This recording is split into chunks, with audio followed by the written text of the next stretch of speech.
Hello everyone, welcome to another episode of Sam's Corner, and today we're going to talk about how to teach your kids to save. And I'll give you the little things that people do. Like growing up, my mother taught us $1 a day. You give a child a piggy bank, and there are a lot of other things that you can do, from chores to giving them little jobs. There are a lot of things that you can do. But let me tell you the real way to how to teach your kids how to save money. And I know you're thinking, what? What you mean, like me? No. As I always state, and you'll hear me say this in this video and countless other videos, you are your child's life teacher. They learn from you. You have to teach them about savings. You have to teach them about having saving habits. You have to teach them about how you have $1, you save 10 cents. Because that's how kind of I was raised. You have $1, you save, you always save 10%. And you always give 10% in church because, my mother was, staunch. You go to church, you give your tithes and offering. That's what you're supposed to do. That's who she is. That's who she will always be. But I digress. You are their life teacher. You are their educator. It is your responsibility to teach them. And however you do that, please be as creative as you can. I would say that there's no wrong way to teach a child how to save. Of course, when they're younger, giving them $1 here and there, giving them the little piggy bank, that's important, because that and the doing that allows them to start to understand about money, and that's important. You want to start doing the introduction of money, saving, investing at a young age as possible. You don't have to go, and with kids, especially when they're little, you give them little tidbits here and there, and that's the whole point. You build upon them. You may say, okay, and when you get $1, how much do you save? 10 cents or 10%. Whatever you teach them, however you say it, guess what? After a while, they're going to automatically repeat it. Kids are always learning, but they also learn from our behavior. And so that's why I could give you 100 little things to do with your little child or children. I could give you all of those things. But I really want to talk to you. What are your savings habits right now? What are you doing? How do you save? What are the principles that you put into place when you save, and why do you save?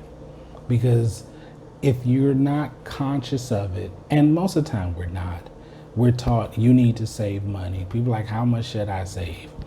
10%, 5%, should I save? Some people say 10% of my gross, 10% of my net, like what should I do? There's all of those thought problems, like how much should I save? And that's a question a lot of people have, and for a lot of us, it's not an easy answer. I always come with the premise, save as much as you can. Savings is a habit. And I'm always telling people, start off small. Start off with $5 a paycheck. People are like, but I can do more than that. Yeah, you can. And I encourage you to do so. But remember, saving is a habit. And you want to get into the habit of savings. You want to train your mind that, okay, I've gotten paid. And what do? I pay myself first.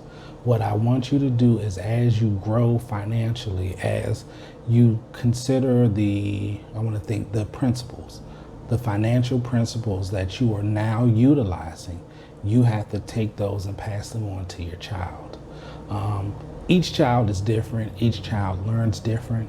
And that is why my videos are for you, the adult, the parent, because I don't know your child, but you do. And some children, you can tell them one time and they retain it forever. And sometimes you have that one child, you tell them something and you swear they make it their mission to do the complete opposite of what you tell them to do.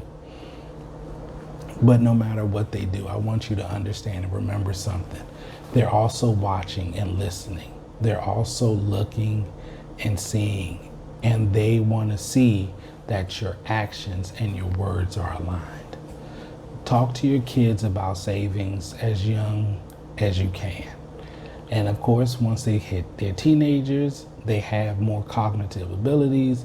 You can teach them about the cost of certain things, and why sometimes as adults we get mad, turn my light off.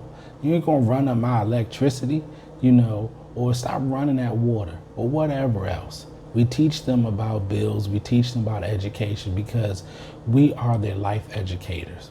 And it is our responsibility to make sure that when our children go out into the world, that they have all the knowledge they can to live a successful life. And when you're a parent, what do you hope for more than anything?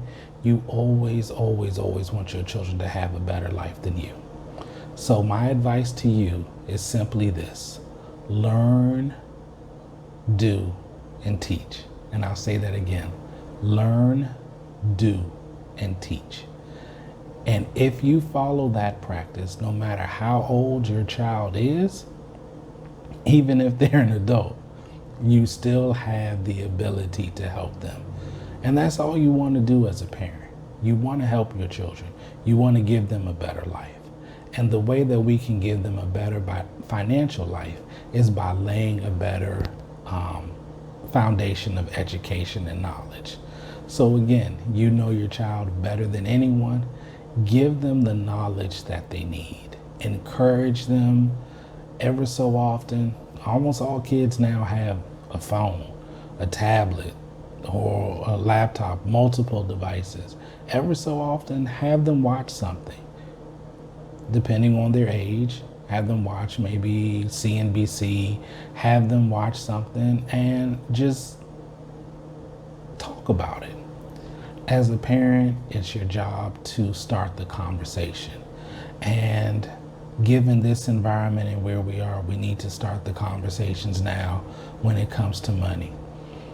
Given that we're in this environment, we don't know how things are going to shift. We don't know how the economy is going to look after this, because I do believe there will, of course, be an after.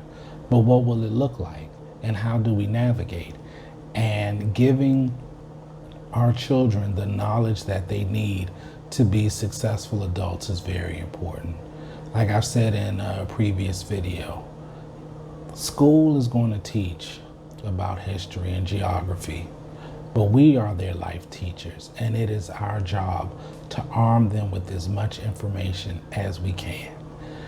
So thank you very much for watching. Please like, comment, and subscribe.